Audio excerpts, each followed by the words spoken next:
Hi, back again. Now, the next sound is the NG sound. Ng.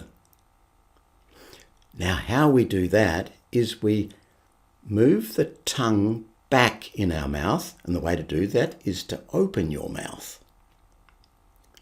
Right?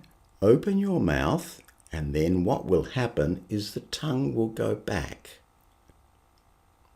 Now we're going to make a sound through the nose and through the mouth, just like we did with the N sound.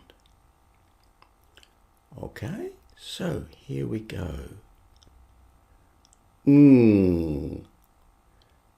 Mm.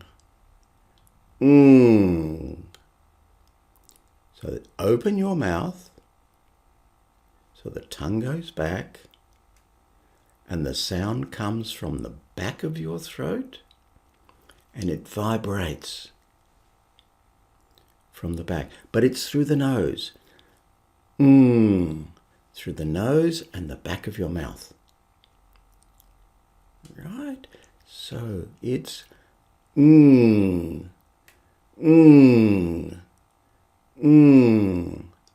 Sing.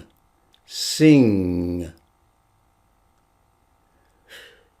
Practice that one.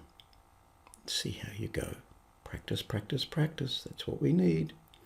Okay, see you in the next video.